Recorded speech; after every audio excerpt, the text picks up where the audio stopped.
Assalamualaikum warahmatullahi wabarakatuh.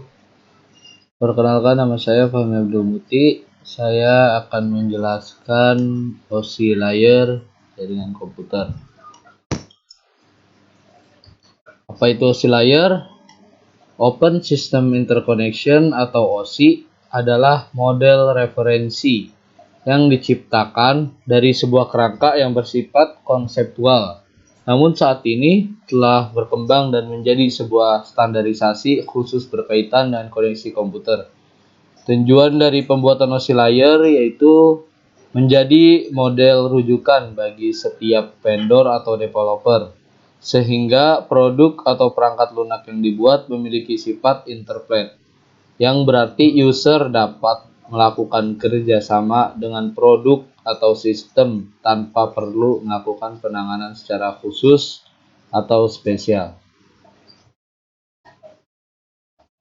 Slide ketiga yaitu ada 7 model OSI layer. Berikut ini merupakan 7 model OSI layer yang mana pada setiap lapisan mempunyai tugas dan fungsi masing-masing sesuai dengan penggunaannya terkait dengan kebutuhan koneksi antar perangkat komputer.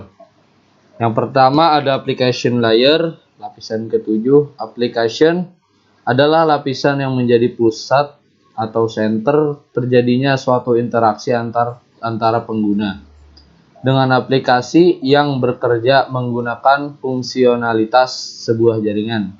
Selain itu juga mempunyai fungsi untuk melakukan konfigurasi mengenai bagaimana cara aplikasi dapat bekerja menggunakan resource jaringan, dan kemudian dapat memberikan pesan saat terjadi sebuah kesalahan pada proses pengaturan jaringan.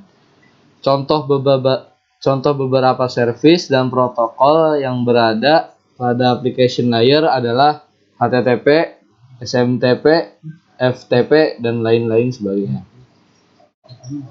Yang kedua yaitu presentation layer, lapisan ke-6.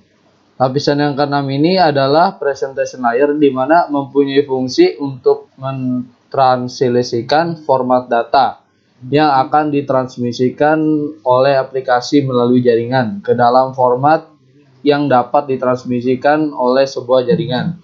Pada layer ini, data juga akan transkripsi dan deskripsi melalui sistem. Contoh protokol yang berada pada presentation layer adalah IME, SSL, TLS, dan lain sebagainya. Yang ketiga yaitu session layer atau lapisan kelima. Session layer merupakan lapisan yang berfungsi untuk mendefinisikan bagaimana sebuah koneksi yang dapat dibuat, dikelola, dan dikembangkan.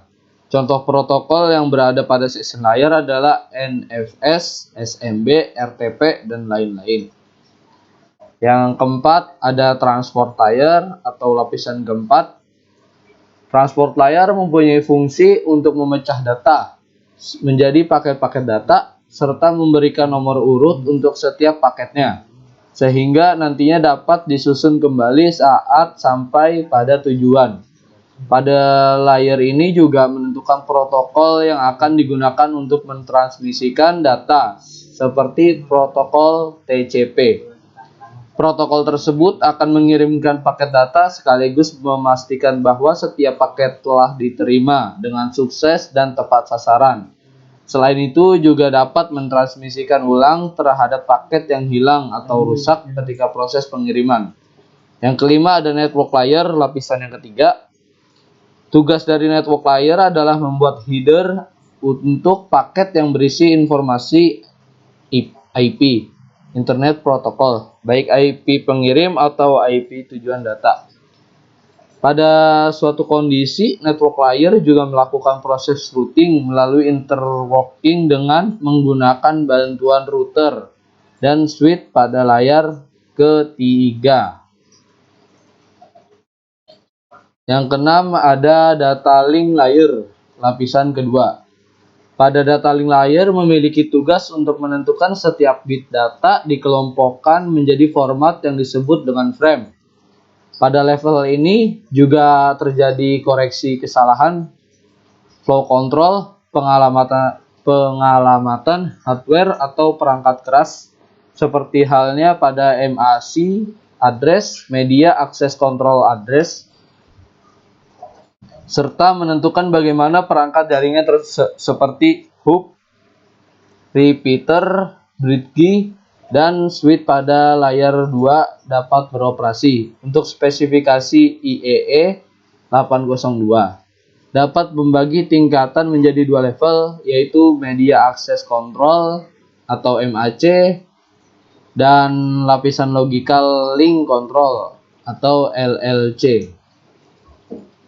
Yang terakhir ada physical layer atau lapisan ke-1, dan model OSI layer terakhir dan yang paling utama adalah physical layer. Fungsinya adalah untuk mendefinisikan media transmisi jaringan, sinkronisasi bit, metode pesinyalan, serta membangun arsitektur jaringan seperti pengkabelan dan topologi jaringan. Pada tahapan atau level ini juga mendefinisikan mengenai bagaimana sebuah NIC, Network Interface Card, dapat berinteraksi secara langsung dengan media kabel dan perangkat radio.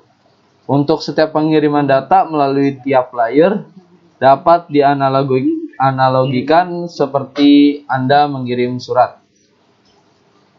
Ya, sekian dari presentasi saya. Kurang lebih mohon maaf. Wassalamualaikum warahmatullahi wabarakatuh.